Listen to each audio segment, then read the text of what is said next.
Let's go.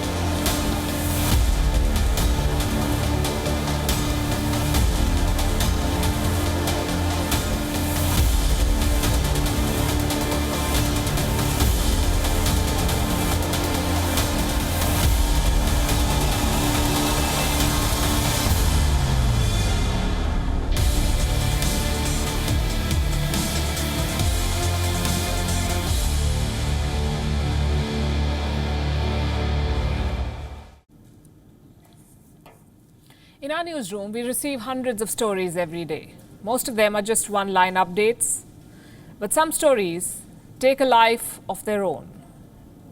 They develop. Our cover story tonight is about one such story. Let me begin with this video. Let's go.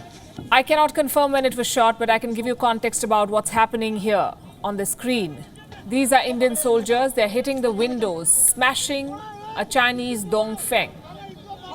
A Dongfeng is a military vehicle. It's the mainstay of the Chinese forces. And I want you to remember this name, Dongfeng. It's something that will keep coming up in this report. Now, this video had gone viral when tensions between India and China were high at the border. The Indian Army had confirmed in the month of May that this video has no link with the India-China border standoff, so I'll not go down that road. These pictures tell a different story, and that's the story I'm telling tonight. The story of China's fragile military vehicles. Netizens in China are claiming that these Humvees used by the Chinese military are hollow. There is speculation that this vehicle, the Chinese Dongfeng, failed to protect the lives of Chinese soldiers in Galwan. What's worse, they're blaming it on corruption.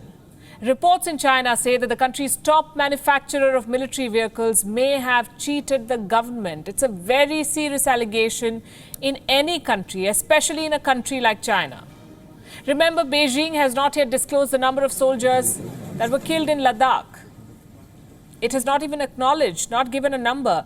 And now there's a charge of defense corruption. So what has triggered these reports and speculation? Look at the story on your screen. It was published on the website of the Chinese military. It says that a netizen in China, a man named Zhu, had to apologize. Apologize for what?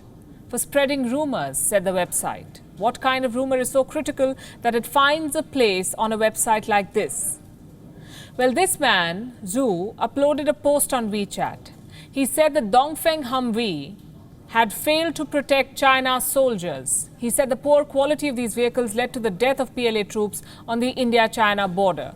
The post was published on the 4th of August. Within days, the company Dongfeng reported Zhu to the police. He was arrested. He was made to apologize. The Chinese military has now published an apology from Zhu, a letter allegedly signed by Zhu where he claims that his post was a lie. He now says that his claims on the Chinese Dongfeng were just a rumor and that he's sorry. This post should have settled the issue, but it did not. The story spread further. Other Chinese websites began featuring stories about Dongfeng. Here's another post. This one claims that one official of the Dongfeng Motor Group is facing disciplinary action. Well, what did he do? Apparently, he violated party discipline. It's a very vague charge. There is no mention of the India-China border standoff. There's another website that's making similar claims.